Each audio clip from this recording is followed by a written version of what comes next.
मनुष्यों से बस एक ही भूल हो गई है कि मनुष्यों ने एक कृष्ण और एक सुदामा की कहानी गढ़ी है, जबकि एक सुदामा की बात नहीं है। हाँ, पूरे विश्व की जितनी मनुष्य आत्माएं हैं वो सुदामा बन जाती हैं, गरीब हो जाती हैं, कंगाल हो जाती हैं। कैसे गरीब हो जाती हैं? सोचने समझने की क्षमता समाप्त हो जाती है, निर्णय लेने की शक्ति समाप्त हो जाती है, परख नहीं पाते हैं, एक दूसरे को परखने की शक्ति नहीं होती है, सहयोग नहीं कर पाते हैं, सहयोग करने की शक्ति नहीं होती है, एक दूसरे को लूटने की भावना होती है। ऐसे जब मनुष्य आत्माएं सर्व शक्तियाँ खो देती हैं, तब वो सर्वशक्तिमान आकर पुनः ज्ञान और योग के माध्यम से, है ना भाई, सारी शक्तियाँ प्रदान करते हैं। अब दुनिया में लोगों ने शक्ति का प्रतीक अष्टभुजा भगवती कह दिया है, ज्ञान धन का प्रतीक लक्ष्मी दिखा दिया है, बुद्धि का प्रतीक सरस्वती दिखा दिया है। ऐसे ही देवियों में दिखाया, वैसे ही देवताओं में दिखा दिया। शक्ति का प्रतीक बजरंगबली को दिखाया, बुद्धि का प्रतीक गणेश जी को दिखा दिया। ऐसे अलग अलग देवी देवताएं दिखा दिए, और उससे क्या हुआ भाई? लोगों को समझ में तो आया, भक्ति भी जागृत हुई, लेकिन परमात्मा छुप गए। उससे परमात्मा का ज्ञान क्लियर नहीं हुआ, भगवान का ज्ञान क्लियर नहीं हुआ कि हु इज गॉड, आखिर में भगवान कौन है, ये समझ विकसित नहीं हुई। तो सुदामा मतलब सभी आत्माएं, और कृष्ण अर्थात एक परमात्मा, है ना भाई। अब एक परमात्मा वो तो इस देह दुनिया दौलत से न्यारे रहेंगे ना भाई। कोई भी व्यक्ति न्यारे रहकर ही कोई कार्य कर सकता है। यदि बाप जो है बच्चा बन जाए तो बच्चे को संभाले कैसे? सोचने की बात है। बाप को हमेशा बाप ही बने रहना पड़ता है, तब वो बच्चे को संभाल पाएगा। है बड़ी गहन गंभीर बात। तो ऐसे ही पूरे विश्व का जो बाप है वो कभी भी बच्चा नहीं बनते। हाँ, हम उस परमात्मा बाप को बच्चे की तरह बनाते हैं और सब कुछ उस पर न्यौछावर करते हैं। जैसे एक बाप सारी जिंदगी की कमाई किस पर न्यौछावर करता है? अपने बच्चे पर। वैसे ही वो परमात्मा बाप भी न्यौछावर किसको करता है? जो व्यक्ति उस परमात्मा बाप को अपना वारिस बना लेता है, अर्थात सब कुछ प्यारे बाबा का। तो उसी को कहानी में दिखाया है कि नंद बाबा और यशोदा मैया, इन्होंने सब कुछ दे दिया कृष्ण कन्हैया को, ये दिखाया है। वास्तव में वो निराकार परमात्मा और हम निराकार आत्मा, ये ज्ञान क्लियर नहीं हुआ। बाकी तो सब कुछ बहुत बढ़िया, भक्ति भी बहुत अच्छी, भक्ति मार्ग में जो सुनाई गई हैं कथाएं, जो दिए गए हैं दृष्टांत, वो सब अच्छे हैं, लेकिन उसमें निराकार परमात्मा का ज्ञान समझ में नहीं आता कि परमात्मा निराकार है और एक साकार मानवीय तन में प्रवेश करते हैं, न कि किसी माँ के गर्भ में 9 महीने रहकर शारीरिक रूप से बच्चा बनते हों। नहीं, अगर 9 महीने माँ के गर्भ में रहकर शारीरिक रूप से बच्चा बने, देखिए कथा में दिखाया है, कृष्ण कथा में 9 माह गर्भ में रहकर शारीरिक रूप से बच्चा बने और फिर धीरे धीरे बड़ा हो, तब तक तो कंस की आताताई बढ़ती चली जाए, है कि नहीं भाई? ऐसा दिखाया है ना। अरे वो तो छोटा बच्चा है, वो हमारा क्या बिगाड़ लेगा, ऐसा कंस कह रहे हैं ना। इसीलिए बाबा हमेशा बाप ही रहते हैं, बच्चे नहीं बनते। हाँ, मनुष्य आत्मा ईश्वर को अपना वारिस बनाकर, जो उसके पास तन मन धन है ना, जन समय श्वास संकल्प जो है, सब कुछ परमात्मा पर न्यौछावर कर सकता है। ये अलग बात हो गई ना। तो ऐसे ही बाबा की याद आपको कब रहेगी? जब बुद्धि में ज्ञान एकदम बारीकी से क्लियर होगा, तब तो एक्यूरेट परमात्मा की याद रहेगी। बाबा अर्थात परमात्मा, परमात्मा की याद एक्यूरेट रहेगी। अब हमने परमात्मा को गणेश जी बना दिया, तो कभी बजरंगबली, तो कभी कृष्ण जी, तो कभी रामचंद्र जी, तो कभी है ना और भी कई नाम कर दिए, विश्वकर्मा, तो ऐसे बहुत सारे नाम। फिर जो साधु सन्यासी आए उनको भगवान समझ लिए, फिर कोई व्यक्ति विशेष को भगवान समझ लिए। ऐसा करने से क्या हुआ कि एक्यूरेट परमात्मा की याद स्थिर नहीं हो पाई। मन और बुद्धि अनेकों स्थानों पर भटकती रही, मन अस्थिर होता रहा, है ना, बुद्धि जो है भ्रष्ट होती चली गई। इसलिए प्यारे पिता परमात्मा ने आकर ज्ञान मुरली सुनाई, और उसी को क्या कर दिया भगवान ने, है मुरली सुनाकर स्पष्ट करके और प्रतिदिन पढ़ाकर एक सिस्टम बना दिया भगवान ने। और इंसानों ने क्या किया, उसी मुरली को काठ की मुरली के साथ में कृष्ण कन्हैया को दिखा दिया। देखो कितना अंतर हो गया भाई। यदि गहराई से सोचा जाए तो काठ की मुरली तो एक भिखारी भी बजा लेता है, एक मुरली बेचने वाला भी बजा लेता है, जो काठ की मुरली 7 सुरों वाली, वो भी बहुत अच्छे से बजाता है जो मुरली बेचने निकलता है।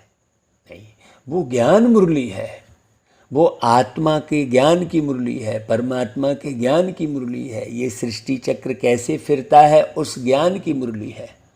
तो वही मुरली आपको रोज सुनाते हैं। अब कोई समझे कि नहीं ये अलग संस्था है या अलग पंथ है या अलग धर्म है या अलग आश्रम है, नहीं भाई, ये कोई संस्था नहीं है, ना कोई धर्म है, ना कोई पंथ है ना भाई, ये तो पथ है, सत्य पथ है ना भाई। बहुत अच्छे से समझने की ज़रूरत है। इंसानियत को स्थापित करने का एक मार्ग है। अब कोई मेरी संस्था तेरी संस्था करने लग जाए, वो अलग बात हो गई, वो उसकी बुद्धि काम नहीं कर रही है, इसलिए वो मेरी संस्था तेरी संस्था, मेरा नाम तेरा नाम, मैं बड़ा वो छोटा, इस चक्कर में बहुत लोग पड़ जाते हैं। हाँ, ये समझने की ज़रूरत है। तो आज 3 अगस्त 2022 की मुरली में, ज्ञान मुरली में, बाबा ने स्पष्ट कहा, मीठे बच्चे, बाप की याद कायम तब रहेगी जब बुद्धि में ज्ञान होगा, स्पष्ट ज्ञान होगा, है ना भाई। ज्ञान युक्त बुद्धि से रूहानी यात्रा करनी और करानी है। ज्ञान माना समझ, बारीक समझ, जीवन की समझ, कर्मों की समझ, बोली वाणी की समझ, दृष्टिवृत्ति की समझ, कृति संस्कृति की समझ, खान पान की समझ, रहन सहन की समझ, ये सब समझ चाहिए। हाँ, ऐसा नहीं कुछ भी खा रहे हैं तो फिर कह दिया नहीं हमारे कर्मों का वो है, कहीं भी कर्म लगा दिए, कहीं भी ड्रामा लगा दिए, कहीं भी कोई भी भक्ति का उदाहरण दे दिए, नहीं, इससे काम नहीं चलेगा। भक्ति में घटित कोई भी घटना का उदाहरण दे दिए कि वो नंदी बैल, तो 2 नंदी का गायन, तो 3 नंदी, ऐसा ये सब भक्ति के गायन जो है उसके आधार पर ज्ञान को सिद्ध करना शुरू कर दिए। नहीं, हम पॉइंट को उठा सकते हैं लेकिन ऐसा नहीं है। ज्ञान बिल्कुल अलग है और भक्ति बिल्कुल अलग है, ये समझने की ज़रूरत है। भाई ईश्वर दाता है, फिर भी ईश्वर अर्थ दान करने की रस्म क्यों चली आती है? जब ईश्वर तो दाता है ना भाई, फिर ईश्वर अर्थ दान मतलब ईश्वर को कोई धन दौलत पदार्थ चाहिए क्या? नहीं, ईश्वर को नहीं चाहिए। ईश्वर अर्थ का मतलब क्या हुआ कि इस स्वर को परिवर्तित करने अर्थ सब कुछ चाहिए। लोगों का सहयोग भी चाहिए, धन भी चाहिए, सब कुछ चाहिए। लोगों के स्वर ही तो बिगड़े हुए हैं, है ना। लोगों के सोच विचार में परिवर्तन लाना है। तो ईश्वर अर्थ दान करने का अर्थ क्या हुआ? हाँ, क्योंकि ईश्वर को अपना वारिस बनाते हैं, समझते हैं इसका एवजा वह दूसरे जन्म में देगा। ईश्वर अर्थ देना माना उसे अपना बच्चा बना लेना, माने सब कुछ न्यौछावर कर देना। भक्ति मार्ग में भी बच्चा बनाते हो, अर्थात सब कुछ बलिहार करते हो। इसलिए एक बार बलिहार जाने के रिटर्न में वह 21 जन्म बलिहार जाते हैं। फिर 21 जन्म आपको कोई कष्ट नहीं होगा। तुम कौड़ी ले आते हो और प्यारे बाबा से हीरा ले लेते हो। बस इसी पर ही सुदामा का मिसाल है। 2 मुट्ठी चावल लेके गए और जब रिटर्न हुए तो देखे अरे उनका तो घर द्वार बच्चे सब बदल गए, सब रईस हो गए पूरा। बड़ी गहरी बात है इसमें। हम भागवत कथा सुनाते हैं तो उसमें एक एक अर्थ बताते हैं। आप भागवत कथा की वीडियो भी सुनेंगे तो आपको ज्ञान एकदम क्लियर होगा, है ना भाई। बाबा फिल्मी गीतों का आधार लेके बच्चों को समझाते हैं कि रात के राही थक मत जाना, सुबह की मंजिल दूर नहीं है, ऐसा कुछ गीत है ना भाई। ओम शांति। तो आप पूरा गीत सुन लेना भाई। बाबा कहते हैं बच्चों ने इस गीत की एक लाइन से ही समझ लिया होगा कि रात कौन सी है और राही कौन है और थकता कौन है ना भाई। रात है ये बेहद कलयुग की और राही है कौन? आत्मा। परमात्मा तो पथ प्रदर्शक है? परमात्मा राही थोड़ी है। परमात्मा कोई जीवन यात्रा थोड़ी करते हैं, लेकिन कृष्ण जी को जीवन यात्रा करते दिखाया है, रामचंद्र जी को जीवन यात्रा करते दिखाया है। परमात्मा कोई जीवन यात्रा नहीं करते। बहुत गहरी समझने की ज़रूरत है। राही एक है ना, आत्मा है। जितनी भी आत्माएं हैं संसार में वो सब राही हैं और ज्ञान नहीं होने के कारण थकान महसूस कर रहे हैं। किसका ज्ञान? भाई कलयुग है रात और सतयुग है सवेरा। तो गीत से समझ में आएगा। तो बाप जब बच्चे कहते हैं तो समझना चाहिए हम आत्माओं को बाप बैठ समझाते हैं। भाई कृष्ण जी तो सबको बच्चे नहीं बोल सके ना। कृष्ण जी तो नंद बाबा कहेंगे, यशोदा को मैया कहेंगे, रामचंद्र जी कौशल्या को मैया कहेंगे, दशरथ को बाबा कहेंगे, है ना भाई। लेकिन आत्माएं परमात्मा को बाबा कहती हैं। और बाप जब आकर बच्चा कहेंगे तो समझना चाहिए कि भाई हमको कौन पढ़ा रहे हैं? भगवान पिता, परम पिता, निराकार। ऐसे आत्माभिमानी बनना है। भैया तो सब जानते ही हैं आत्मा और शरीर 2 चीज़ें हैं, परंतु यह नहीं समझते कि एक तो यह नहीं समझते कि हम आत्मा हैं, हम शरीर नहीं हैं, और दूसरा हम आत्माओं के एक पिता परमात्मा बाप भी हैं, ये नहीं समझते। तीसरी पॉइंट क्या नहीं समझते कि हम आत्माएं शरीर में पार्ट बजाने के बाद अपने निर्वाण धाम की रहने वाली हैं। यह बातें बुद्धि में आती नहीं है किसी के। बाप कहते हैं ना, यह ज्ञान बिल्कुल ही प्राय लोप हो जाता है। तुम जानते हो, जो रोज मुरली सुन रहे हो उन्हें पक्का होगा कि अब यह नाटक पूरा होने वाला है। कलयुग का अंत। कलयुग मतलब बुरे समय का अंत, दुनिया का अंत नहीं। हाँ, है कि नहीं भाई? जो आत्माएं पूरी भ्रष्ट पतित हो गई हैं, समय भी किस पर डिपेंडेंट है? आत्माओं पर ही है ना। आत्मा अच्छा कर्म करती है तो उसका अच्छा समय है, खराब कर्म करेगी तो खराब समय है। अब किसी ने उल्टा सुल्टा गबन कर लिया, सरकारी पैसे को चुरा लिया, धोखा कर दिया, तो उसका समय क्या आ गया? जेल जाने का समय आ गया। तो कर्म के आधार पर ही समय है ना।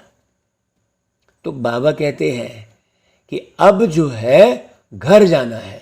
घर जाना है मतलब शांति धाम जाना है, निर्वाण धाम जाना है, मतलब शांति में रहने का पुरुषार्थ करना है। शांति की भी परिभाषा बहुत गहरी है। निर्वाण धाम जाना है मतलब वाणी से परे रहने का पुरुषार्थ करना है। वाणी से परे मतलब ज्ञान नहीं सुनाएंगे थोड़ी।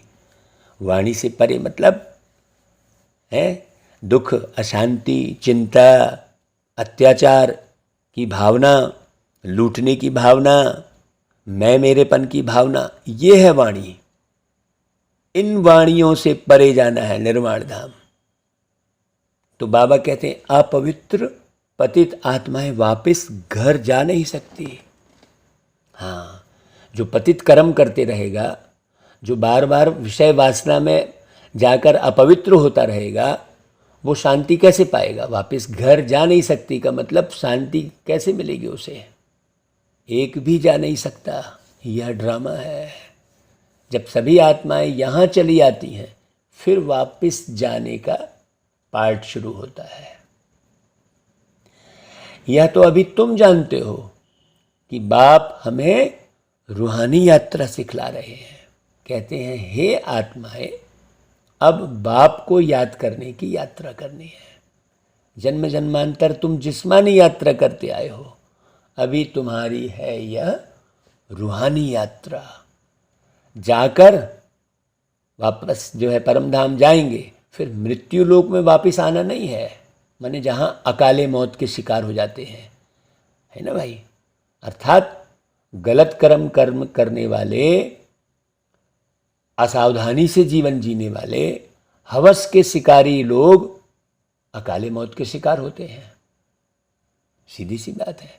और जो सावधानी से जीवन जीता है, सत्कर्म करता है, सत्कर्म जो करेगा वो शांति में रहेगा, जो असत्य कर्म करेगा वो अशांति में रहेगा, अशांति में रहेगा तो असावधानी रहेगी।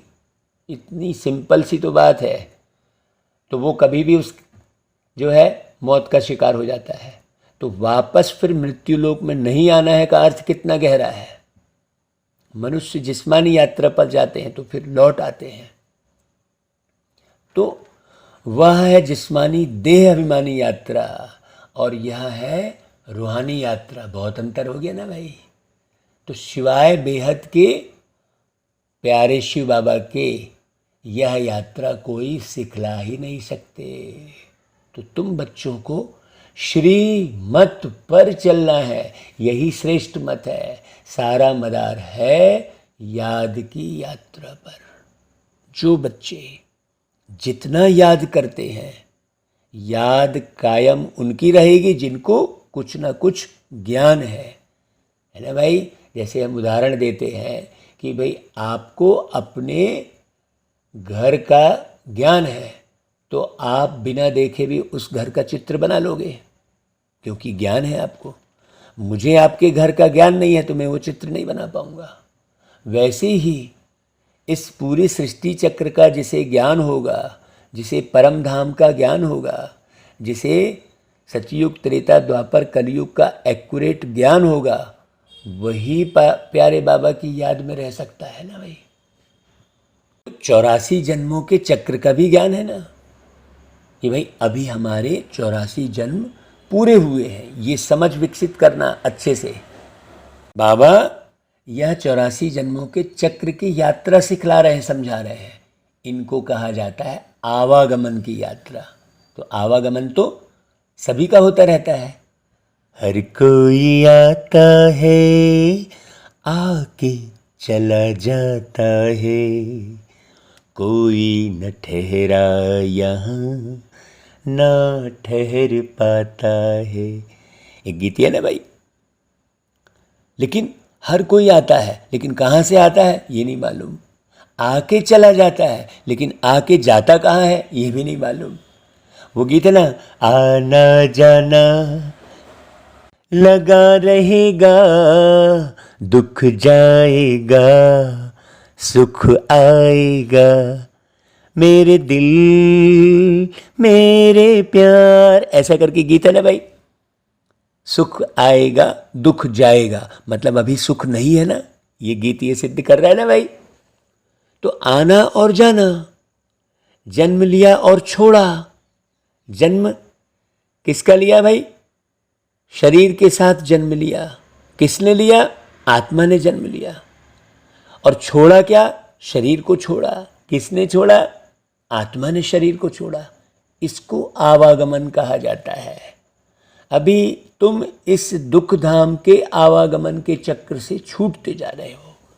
हाँ, अब यहाँ पर तुम्हारा मन कहीं है ही नहीं। बिल्कुल, अब तो मुझे भाई ना तो कोई बंगला आकर्षित करता, ना तो मुझे कोई गीत लुभाए, ना किसी की मुझको प्रीत लुभाई। ऐसा करके हमने गीत बनाया था। हर एक शब्द में बाबा ने गीत बनवाए हैं। तो अभी हम इस आवागमन के चक्र से छूटते जा रहे हैं, मतलब दुख सुख के चक्र से अलग, दुख सुख से न्यारे। क्यों? क्योंकि यह है दुख धाम। अभी तुम्हारा जन्म मरण सब कहाँ होने वाला है? अमरलोक में होना है, माने जहाँ पूरी आयु जिएंगे। अमरलोक का मतलब जहाँ पर, जिस लोक में लोग बार बार मरते नहीं है, आत्मा मरती नहीं है। अमर माने आत्मा मरती नहीं है। यहाँ तो आत्मा मर जाती है, ये भी ज्ञान नहीं होता है कि वो एक आत्मा है। सोचो, सब अपने को शरीर ही समझ रहे हैं। शरीर जो कि मुर्दा कहलाता है बाद में, वही समझ रहे हैं अपने आप को। सोचो, अपने को आत्मा समझ ही नहीं रहे हैं। तो अमरलोक में रहने के लिए, जाने के लिए तुम पुरुषार्थ करने आए हो किसके पास? अमरनाथ के पास, जो अमरलोक की यात्रा सिखाते हैं। अब वो लोग तो अमरनाथ एक पहाड़ी पर बना दिए, वहाँ जाते हैं। और जबकि वो नाथ यानी मुखिया, नाथ यानी उद्धार करता है ना भाई, वो अमरलोक की यात्रा सिखाते हैं, न कि अमरनाथ जाने की बात है। बाबा कहते तुम सब पार्वतियाँ हो, एक पार्वती की बात थोड़ी है। जितने भी ये मुरली सुन रहे हैं वो सब पार्वतियाँ हैं, मतलब 5 तत्वों से पार रहने वाली आत्माएं हैं, है ना भाई। अमर कथा सुनती हो अमरनाथ से, जो सदैव अमर हैं। हाँ, बाबा सदैव चैतन्य है। आप तो रोज जब जाकर सोते हो पलंग में तो रोज ही मर जाते, होश ही नहीं रहता है कहाँ हो। ये भी होश नहीं रहता है, जिस पलंग में सो रहे होते हो वो भी पता नहीं रहता है कि तुम सोए कहाँ हो। और परमात्मा सतचित आनंद स्वरूप है, सदैव जागती ज्योत है, वो सदैव अमर है। हाँ, और तुम रोज मरते हो, तुम सदैव अमर नहीं हो। तुम तो जन्म मरण के चक्र में आते हो। अभी तुम्हारा चक्र नरक में है, इससे तुमको छुड़ाकर आवागमन अब बाबा कहाँ बनाएंगे? स्वर्ग में बनाते हैं। हाँ, वहाँ तुमको कोई दुख नहीं होगा। यह है तुम्हारा अंतिम जन्म। इस राज को जो समझेगा ना, वो सारी दुनिया के झंझावत को और दुनिया के उल्टे ज्ञान को छोड़ देगा। दुनिया की जमाने भर की प्रथा कथा को बिल्कुल अलग करके और इस ज्ञान को बहुत गहरे से सुनेगा, समझेगा। तो आगे जाकर तुम देखते जाएंगे कि कैसे विनाश होता है, मतलब कैसे विकारों का नाश होता है। कल एक बात बाबा बहुत अच्छी बता रहे थे कि देखो सब भीड़ में भी अकेले होते जा रहे हैं, हो रहे हैं कि नहीं हो रहे हैं। भीड़ खूब बढ़ रही है लेकिन लोग अकेले होते जा रहे हैं। कोई किसी के घर जाकर अब बैठता उठता नहीं है, सब अपने अपने मोबाइल में चिपके रहते हैं। हाँ, क्यों? क्योंकि परम धाम में अलग अलग सेक्शन है, वहाँ चुपचाप जाके अकेले तो बैठना ही है। है कि नहीं भाई? इसलिए सब यहाँ भीड़ में भी अकेले होते जा रहे हैं। तो तुम देखते जाएंगे कैसे विनाश होता है, मतलब कैसे विकारों का नाश होता है। जब सब अकेले होते जाएंगे तो विकार तो खत्म ही हो जाएंगे ना भाई। कौन किसके ऊपर कामी दृष्टि डालेगा, कौन किसके ऊपर क्रोध करेगा, सब एकाकी हो गए, परम धाम में जाके लटक जाएंगे ऐसे लोग। और हम संगठन बनाते हैं, हम एकता की शक्ति को बढ़ाते हैं। सोचो, यह जो माथा मारते हैं लड़ाई ना हो, या कहते हैं बॉम्ब्स जाकर समुद्र में डाल दें, यह सब बेचारे कहते रहते, परंतु यह नहीं जानते हैं कि अब समय आकर पूरा हुआ है, तो सबके शरीरों को नष्ट करना ही है, तो बॉम्ब्स तो बनेंगे ही। शरीर का नष्ट होना कोई दुख की बात थोड़ी है। ये सारी दुनिया ही पतित काली हो गई है, वो दुख की बात है। लेकिन लोग शरीर छूटने को बहुत बड़ा दुख समझते हैं। कितना अंतर हो गया। तो बाबा कहते हैं देखो तुम अभी संगम पर हो, और दुनिया वाले समझते हैं कि अभी तो अर्जुन कलयुग शुरू होता है, ऐसा बोलते हैं। अब आप सोचो, बहुत लोग बोलते हैं कि कलयुग अभी बच्चा है, तो हम उनसे कहते हैं कि कलयुग बच्चा है तो बच्चा कभी हत्या करता है क्या? हत्याएं इतनी बढ़ रही हैं। बच्चा कभी बलात्कार करता है क्या? बलात्कार इतने बढ़ रहे हैं। बच्चा कभी मिलावट करेगा क्या? है बच्चा कभी घूसखोरी करेगा क्या? सारे अत्याचार बढ़ रहे हैं और लोग कितने भ्रम में हैं, कहते हैं कलयुग अभी शुरू होता है। सोचो, मैंने उनको कुछ दिख नहीं रहा है, संसार में जो गतिविधि हो रही है उसका पता ही नहीं है। क्यों? क्योंकि देह के अभिमान में है, होश में ही नहीं है, वो आत्म का ज्ञान ही नहीं है, आत्म स्वरूप में ही नहीं है। वो समझते हैं 40,000 वर्ष के बाद संगम आना है। अब भगवान आके इतने गहरे राज समझा रहे हैं, इसी से स्पष्ट हो जा रहा है कि वो संगम तो आ चुका, और उस संगम के 86-87 साल निकल गए, है ना। ये सब बात निकली है कहाँ से? शास्त्रों से। वो कहेंगे क्यों आपने वो भागवत नहीं पढ़ी क्या? तो हम कहते हैं अरे भाई हम तो भागवत खुद सुना रहे हैं, आप हमारे वीडियो देखो यूट्यूब पर। नहीं नहीं नहीं नहीं बोले अभी तो कलयुग बच्चा है। ऐसे बहुत लोग हमको मिलते हैं। बाबा कहते हैं तुम जो कुछ वेद शास्त्र आदि पढ़ते, दान पुण्य आदि जन्म जन्मांतर से करते आए हो, यह सब है भक्ति मार्ग।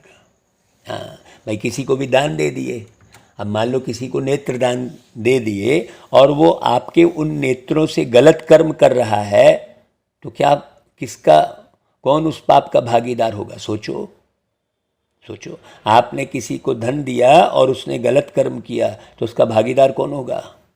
आप होंगे ना। जैसे आपने अपनी गाड़ी किसी को चलाने के लिए दे दी और उस गाड़ी से कोई एक्सीडेंट करके भाग गया, तो पकड़ा किसको जाएगा? जिसको आपने गाड़ी दी थी उसको पकड़ा जाएगा कि गाड़ी जिसके नाम पर है उसको पकड़ा जाएगा? सोचिए, तो धन आप अपने नाम पर दान कर रहे हैं, है कि नहीं? वहाँ अपना नाम लगा रहे हैं। तो अगर जो धन आपने दान किया और उस दान लेने वाले ने उस धन से गलत कर्म किया, तो नाम तो आपका लगा हुआ है वहाँ, तो कष्ट किसको मिलेगा? सोचने की बात है। लेकिन मनुष्य समझते ही नहीं है। कैसे मैंने किसी को भी दान पुण्य समझ लेते हैं, हैं? बाबा कहते हैं देखो भाई, एक एक बात समझानी है। हाँ, एक एक बात सब गहरे से समझानी है सबको। तो दान पुण्य आदि जन्म जन्मांतर से करते आए, ये सब भक्ति मार्ग है। तुम जानते हो हम पहले ब्राह्मण फिर देवता बनते हैं। हम कौन? आत्मा। ब्राह्मण वर्ण है सबसे ऊंचा। ब्राह्मण मतलब जो आत्मा पूरे ब्रह्मांड के लिए कर्म करे, जिससे पूरे ब्रह्मांड का भला हो। यह तो प्रैक्टिकल बात है जो हम अभी कर रहे हैं। ब्राह्मण बनने बगैर कोई देवता वर्ण में आ नहीं सकते। तुम निश्चय करते हो कि हम ब्रह्मा के बच्चे हैं और शिव बाबा से, परमात्मा से दैवी राज्य ले रहे हैं। अभी तुम्हारा पुरुषार्थ चलता है, रेस भी करनी पड़ती है। अच्छी रीति पढ़कर फिर और सबको भी पढ़ाएं, लायक बनाएं, तो वह भी स्वर्ग के सुख देखें, सब लोग देखें। भाई तुम अकेले क्यों? यहाँ भी स्वार्थ नहीं पूरा करना है, यहाँ भी स्वार्थी नहीं बनना है। कृष्णपुरी को तो सभी याद करते हैं, श्री राम को छोटेपन में झूला आदि नहीं झुलाते हैं, श्री कृष्ण को तो बहुत प्यार करते हैं, परंतु अंधश्रद्धा से समझते तो कुछ भी नहीं है। भाई बाबा ने समझाया है कि इस समय सारी सृष्टि तमो प्रधान काली है। भारत पहले बहुत सुंदर गोल्डन एज था, एज माने अवस्था है ना, मनुष्य आत्माओं की सोने जैसी अवस्था थी, 24 कैरेट शुद्ध थे मनुष्य आत्माएं सब। अभी तो आयरन एज में है, मतलब अभी काली अवस्था है, सब काला ही करते हैं, ज्ञान बुद्धि में बैठता ही नहीं। तुम भी आयरन एज में हो, जितने तुम मुरली सुन रहे हो सब काले कारनामे करके बैठे हो। ऐसा कोई भी ब्राह्मण बना हुआ, जो ब्राह्मण बनी हुई जो आत्मा है, ऐसी एक भी नहीं है जिसने काले कारनामे ना किए हों अपने जीवन में। वो पैदा ही विषय विकार से हुआ है। अब तुमको गोल्डन एज में जाना है, ये समझा रहे हैं बाबा। तुम अपने आप को बिल्कुल महान मत समझने लग जाओ खूब। हाँ, ये तो बाबा की बलिहारी है जो आकर हमें, बाबा जो है सोनार का काम कर रहे हैं और हमें, हम आत्माओं में जो लोहे और तांबे की खाद पड़ी थी वह निकाल रहे हैं बाबा, ज्ञान सुना सुना कर। तो अभी तुम आत्मा और तुम्हारा शरीर दोनों झूठे बन गए हैं। अभी तुमको फिर से सच्चा सोना बनना है। सच्चे सोने में बहुत खाद मिलाने से एकदम क्या मुलम्मा बन जाता है। तो तुम आत्माओं में भी अभी बिल्कुल थोड़ा सोना जा कर रहा है। हाँ, जैसे वो देखना जहाँ पर ज्वेलरी की दुकानें होती हैं, वहाँ ज़मीन में वैसे ब्रश से ऐसा खोद खोद के देखते हैं और थोड़ा थोड़ा सोना निकालते रहते हैं। हाँ, छोटे छोटे बच्चे भी वहाँ काम कर रहे होते हैं। तो ऐसे थोड़ा सा सोना जाके रहा है, उस सोने को निकालो और बढ़ाओ। हाँ, है कि नहीं भाई? जेवर भी पुराना है, 2 कैरेट सोना कहेंगे बस, तो बाप बैठकर श्रीमत देते हैं। भारत बरोबर स्वर्ग था और कोई धर्म का राज्य नहीं था।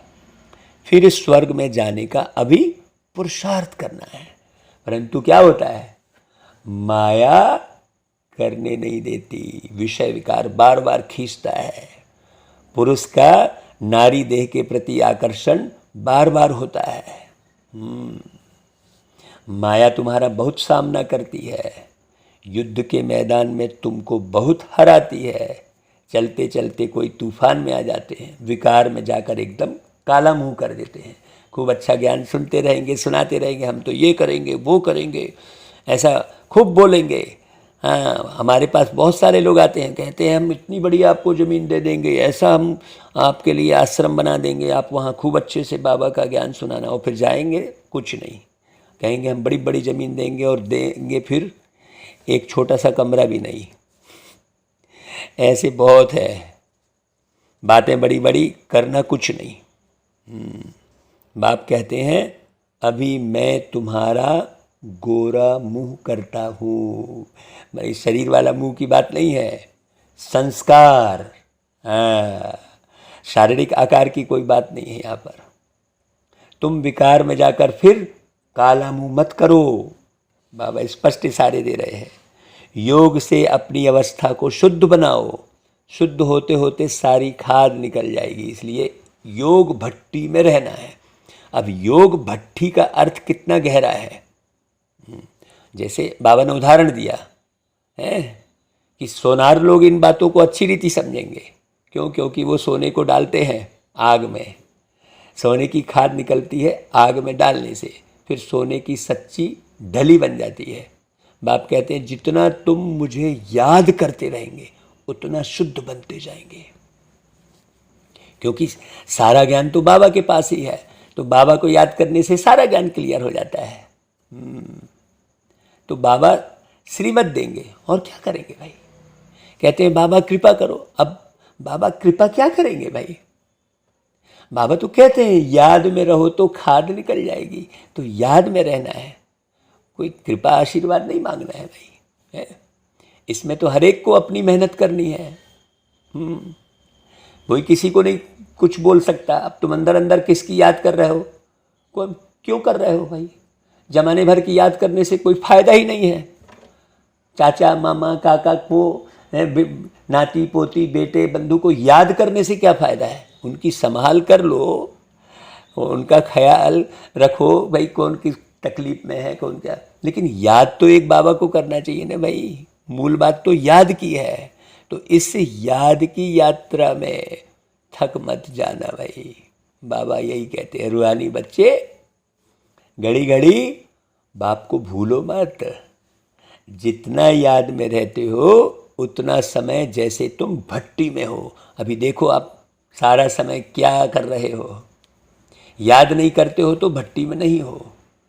फिर चाहे बैठे गीत सुनते रहो तुम, हाँ कोई भी बैठे रहो तुम मंदिर में, बैठे रहो कोई योग कक्ष में, उससे कोई फर्क थोड़ी पड़ता है।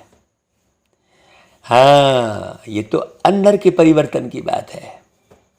हाँ तो याद नहीं करते हो तो भट्टी में नहीं हो। फिर तुमसे और भी विकर्म बनते हैं, ऐड होते जाते हैं, जिससे तुम काले बन जाते हो। मेहनत कर गोरे बन और फिर काले बनते हो। तो गोया तुम वैसे 50% काले थे, अभी फिर 100% काले बन जाते हो।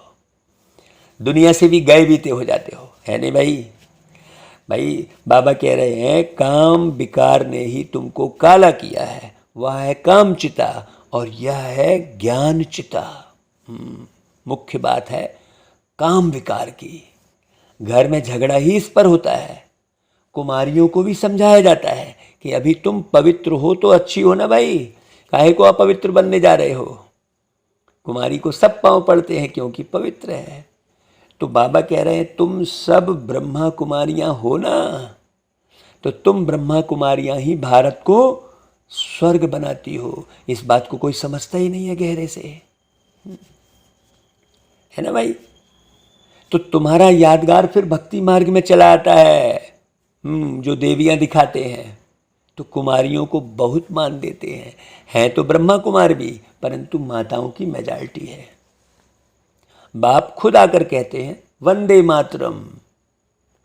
दुनिया में भी कहते हैं ना भाई वंदे मातरम, अपने भारत में कहते हैं। बाकी भले दूसरे देशों में ना कहते हो, लेकिन यहाँ तो कहते हैं वंदे मातरम। वंदे पितरम या वंदे भाईयम नहीं कहते हैं, वंदे मातरम कहते हैं। तो तुम बाबा को वारिश बनाते हो। भक्ति मार्ग में तुम ईश्वर को दान क्यों देते हो। बाप तो बच्चों को देते हैं ना भाई, फिर ईश्वर को दान क्यों करते हो। ईश्वर अर्थ करते हैं, कृष्ण अर्थ करते हैं। कृष्ण हेत कृष्ण अर्पणम कहते हैं। भाई कृष्ण तुम्हारे क्या लगते हैं जो तुम उनको देते हो। कोई अर्थ चाहिए ना भाई। भाई कृष्ण गरीब तो है नहीं, इधर एक तरफ कृष्ण को देते हुए दिखा रहे हैं, फिर कृष्ण हेत कृष्ण अर्पणम क्यों करते हो भाई, सोचो। फिर कहते हैं ईश्वर अर्थ। भाई कृष्ण अर्थ तो होता ही नहीं, वह तो सतयुग के प्रिंस है द्वारकाधीश है। सोचो कृष्ण गरीब तो है नहीं ना भाई। तो बाप समझाते हैं कि मैं सबकी मनोकामनाएं पूरी करता हूं। कृष्ण तो मनोकामनाएं पूरी नहीं करते ना भाई किसी की। वह तो कृष्ण को ईश्वर अर्थ समझ कृष्ण अर्पणम कहते हैं। वास्तव में फल देने वाला तो मैं हूं, बाबा कह रहे हैं। ये बाबा को पहचानो अच्छे से। निराकार परमात्मा। भक्ति मार्ग की सब बातें समझाई जाती है। शिव बाबा को तुम देते हो तो जरूर वो बच्चे ठहरे ना भाई। भक्ति मार्ग में भी बच्चा है, यहाँ भी बच्चा है। भक्ति मार्ग में अल्पकाल के लिए अवजा मिल जाता है, अभी तो डायरेक्ट भगवान पढ़ा रहे हैं, इसलिए तुमको 21 जन्मों के लिए वर्षा मिलता है। यहाँ तो पूरा बलिहार जाना पड़े। तुम एक बार बलिहार जाते हो तो बाबा 21 बार बलिहार जाते हैं। तुम कौड़ी ले आते हो तो बाबा से हीरा ले जाते हो। अंदर समझते हैं हम चावल मुट्ठी शिव बाबा के भंडारे में डालते हैं। सुदामे की बात अभी की है। हाँ भाई, गरीबी अभी दिख रही है ना सारी दुनिया में। शिव बाबा तुम्हारा क्या लगता है जो तुम उनको देते हो? बच्चा है तो तुम बड़े ठहरे ना। समझते हो एक देवे तो लाख पावे, तो देने वाले दाता वह एक ही है। हाँ है ना भाई। साधु लोग तुमको कुछ देते नहीं है, भक्ति मार्ग में भी मैं ही देता हूँ बाबा कह रहे हैं। इसलिए बाबा पूछते हैं तुमको कितने बच्चे हैं? फिर कोई को समझ में आता है, कोई को समझ में नहीं आता है। अभी तुम जानते हो हम शिव बाबा पर बलि चढ़ते हैं। हमारा तन मन धन सब शिव बाबा का है। वह हमको 21 जन्मों के लिए वर्षा देते हैं। साहूकारों का हृदय विदीर्ण होता है। बाबा का नाम ही है गरीब नवाज। बाबा कहते हैं तुमको अपना गृहस्थ व्यवहार संभालना है। ऐसे नहीं कि तुम यहाँ बैठ जाओ, हाँ किसी भी सेंटर पे जाके बैठ जाओ या मधुबन में जाके माउंट आबू में जाके बैठ जाओ, नहीं। सिर्फ श्रीमत पर चलते रहो, माँ में कम याद करो, बस। बाबा इतना ही कहते हैं। भक्ति मार्ग में भी तुम गाते हो कि मेरा तो एक दूसरा ना कोई। श्रीमत पर चलते रहो, पवित्र रहो, बाबा को याद करते रहो।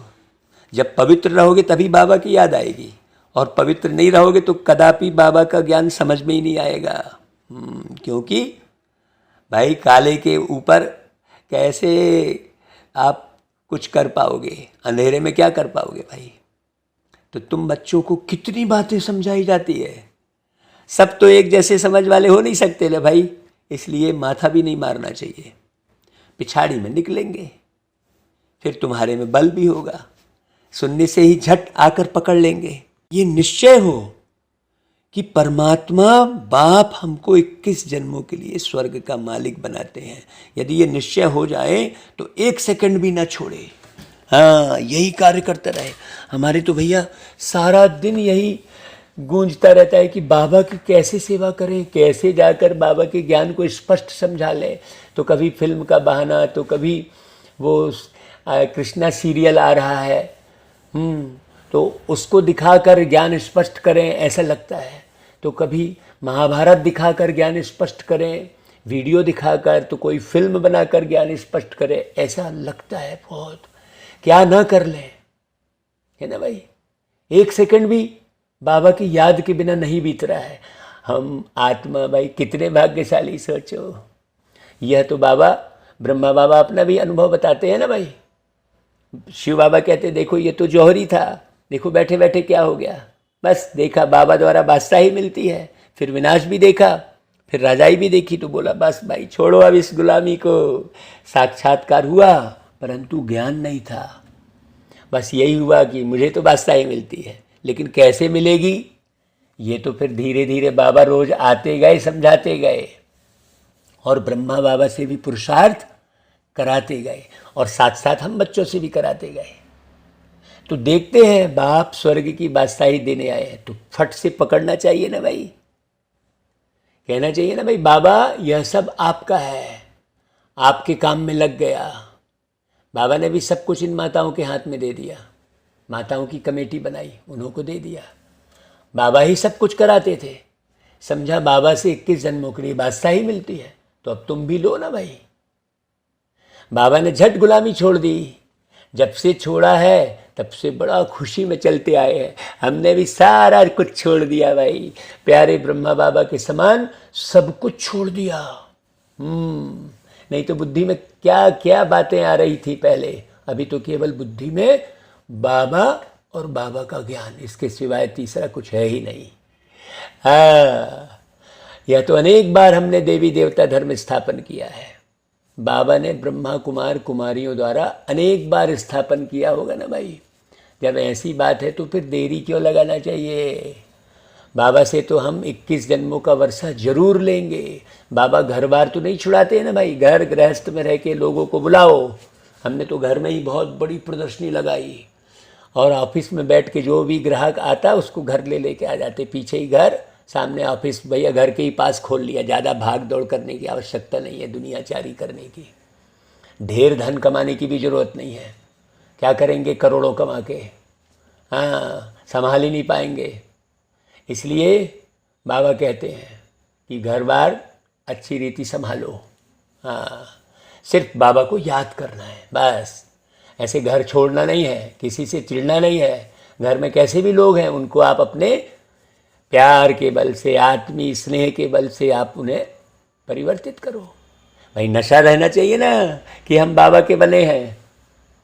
बाबा को लिखते हैं, बाबा फलाना बहुत अच्छा निश्चय बुद्धि समझदार है, बहुतों को समझाते हैं, परंतु निश्चय बुद्धि हमारे पास तो आते ही नहीं। बाबा कहते हैं बाबा से मिले ही नहीं और मर जाएं, फिर बाबा से वर्षा कैसे मिलेगा भाई। हम तो बाबा से सैकड़ों बार मिले, पिछले जन्म में भी मिले। पिछले जन्म में तो हमने बाबा के गोद ली, ब्रह्मा बाबा की गुलगुली गोद में सर रख कर, बस शरीर बस दूसरा था ना भाई।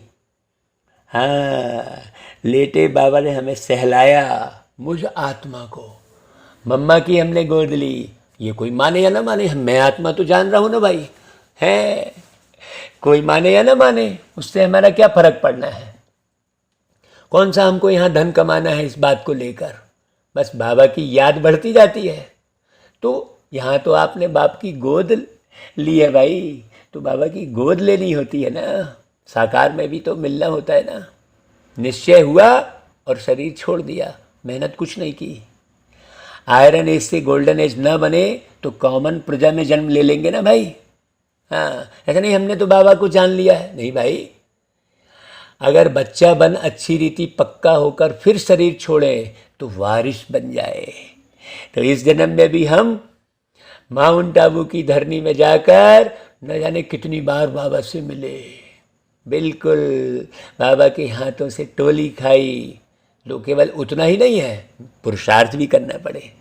वारिस बनने में मेहनत थोड़ी ही लगती है, बस वारिस बनने का पुरुषार्थ करना है। कोई तो सूर्यवंशी राजा ही पाते हैं, कोई तो सर्विस करते करते पिछाड़ी में एक जन्म लिए करके राजाई की पाग पालेंगे बस। हाँ, यहाँ का पद पोस्ट पालेंगे। बहुत लोग यहाँ के पद पोस्ट के पीछे भागते हैं, या यहाँ पर कोई अच्छा ऊंचा पद पोस्ट पा लिया तो बस उसी का गुणगान करते रहेंगे। पुरुषार्थ किसी के गुणगान करने वाला पुरुषार्थ नहीं है भाई। न भगवान का गुणगान करने की ज़रूरत है, न किसी व्यक्ति विशेष के गुणगान करने की ज़रूरत है। गुणवान बनने की ज़रूरत है। हाँ, दुनिया में तो बस गुणगान ही है कि नहीं भाई। बड़ी गहरी बात समझने की है। तो भाई राजाई पाली, वह कोई सुख थोड़ी ही हुआ, एक जन्म पा लिया। राजाई का सुख तो पहले ही है, जो सतयुग में पहले पहले उतरेंगे। फिर कलाएं कम होती जाती हैं। बच्चों को तो पुरुषार्थ कर माँ बाप को फॉलो करना है। हाँ, जगदम्बा सरस्वती मम्मा को और प्यारे ब्रह्मा बाबा को। मम्मा बाबा की गद्दी पर बैठने के लायक तो बनो। हार्ट फेल क्यों होना चाहिए भाई। हाँ, कोई कुछ भी करे, किसी की तरफ भी आप उंगली मत उठाओ। हाँ, उंगली केवल ऊपर की ओर जाए। प्यारा बाबा इशारा ऊपर की ओर करते रहो सबको। तो बच्चों को तो पुरुषार्थ कर माँ बाप को फॉलो करना है। मम्मा बाबा की गद्दी पर बैठने के लायक तो बनो, बाबा कहता है। पुरुषार्थ कर फॉलो करो, सूर्यवंशी गद्दी का मालिक बनो। स्वर्ग में तो आओ ना भाई, कम से कम पहली बार। ना पास होते हो तो चंद्रवंशी में चले जाते हो, 2 कला कम हो जाती है। अच्छा भाई, बाबा फिर कहते हैं, मीठे मीठे सिकिलधे बच्चों प्रति माता पिता बाप दादा का याद प्यार और गुड मॉर्निंग। रूहानी बाप की रूहानी बच्चों को नमस्ते, और हम रूहानी बच्चों की रूहानी माता पिता। भाई रूहानी माता पिता कौन? मम्मा और ब्रह्मा बाबा। रूहानी माता पिता, बाप दादा को याद, प्यार, गुड मॉर्निंग और नमस्ते। अच्छा भाई, धारणा के लिए सार देखो, बाप अर्थात परमात्मा से आशीर्वाद मांगने के बजाय याद की यात्रा में तत्पर रहना है। रूहानी यात्रा में कभी भी थकना नहीं है। हम कितना मुरली पढ़े भाई, कितना सुने, कितना किसको सुनाए, नहीं भाई। बाबा की याद रहेगी तो वो बच्चा किसी को बाबा के बारे में बताए बिगैर रह ही नहीं सकता, बिल्कुल नहीं रह सकता। दूसरी पॉइंट, शिव बाबा को अपना वारिस बनाए, उन पर पूरा पूरा बलिहार जाना है, माँ बाप को फॉलो करना है, 21 जन्मों की राजाई का सुख लेना है। यहाँ किसी पद पोस्ट के पिछाड़ी अपनी बुद्धि नहीं गंवाना है। अच्छा भाई, वरदान, निमित्त भाव के अभ्यास द्वारा स्व की और सर्व की प्रगति करने वाले न्यारे और प्यारे भव। अब ये निमित्त का अर्थ बड़ा गहरा है कि नहीं भाई? बहुत गहरा। हमने इस निमित्त भाव के ऊपर भी कई जगह क्लास कराई है। अब वो यूट्यूब पर डली है या नहीं डली है, वो भैया सेवा करने वाले जाने। निमित्त बनने का पार्ट सदा न्यारा और प्यारा बनाता है। निमित्त का अर्थ भी बड़ा गहरा है। अगर निमित्त भाव का अभ्यास स्वतः और सहज है तो सदा स्व की प्रगति और सर्व की प्रगति हर कदम में समाई हुई है। हाँ, उन आत्माओं का कदम धरनी पर नहीं लेकिन स्टेज पर है। निमित्त बनी हुई आत्माओं को सदा यह स्मृति स्वरूप में रहता कि विश्व के आगे हम बाप समान एग्जाम्पल हैं, सैंपल हैं, हाँ, प्रूफ है कि नहीं भाई? अच्छा भाई, स्लोगन, सुखदाता के बच्चे सदा सुख के झूले में झूलते रहो, दुख की लहर में नहीं आओ। हाँ, हमको तो भाई अब रंच मात्र भी दुख नहीं है। आप यदि मुझ आत्मा की बात करोगे तो हाँ, ना कोई दुखी कर सकता अब, क्योंकि दुख क्या होता है ये पता ही नहीं है। बाबा की याद में जो सुख मिल जाता है वो स्थायी हो जाता है, और वस्तु व्यक्ति वैभव में जो सुख मिलता है वो अस्थायी होता है। क्यों? वस्तु तो एक न एक दिन खराब होगी, वैभव एक न एक दिन जाएगा। सोचने की, व्यक्ति एक न एक दिन मरेगा ही मरेगा, और बाबा सदा सदा है। तो बाबा की याद से जो सुख मिलता है वो सुख जिसने अनुभव कर लिया वो सदा सुखी रहता है, सदा शांत रहता है, सदा संतुष्ट रहता है, सदा निर्भय रहता है, सदा शरीरी रहता है। हाँ, कोई मन में कोई कामना नहीं रहती है, बिल्कुल मन उड़ता रहता है। हाँ जी, उसकी पूरे जन्म जन्मांतर की जो है मन की भावनाएं तृप्त हो जाती हैं, अतृप्त नहीं रहती वो आत्मा जो बाबा की याद करती है। तो हे मेरी मीठी आत्माओं, भाइयों और बहनों, बाबा की याद में आज कम से कम पूरा दिन तो बिता कर देखो। कोई कार्य व्यवहार छोड़ने की जरूरत नहीं है, सब कार्य करते हुए हाँ, बुद्धि को बाबा से लगाना है, ज्ञान पूरा एक एक समझना है, स्पष्ट, बिल्कुल बारीक बारीक। इसलिए बाबा मुझ आत्मा को निमित्त बनाए, आप सब निमित्त आत्माओं को सुना रहे हैं, समझा रहे हैं एक एक शब्द का अर्थ। आप भी निमित्त हो। तो भाई, अगर सेवा के निमित्त बने हो और सेवा नहीं कर रहे हो तो ये बेईमानी कहलाएगी ना भाई। आपने खूब अच्छा समझा, आपको बहुत अच्छा लगा, तो सबको अच्छा लगना चाहिए। तो प्रेरित करो सबको एक एक अर्थ सहित वाणी सुनने के लिए। चलो भाई, आज की मुलाकात बस इतनी। आगे की मुलाकात फिर करेंगे बाबा के साथ। ओम शांति।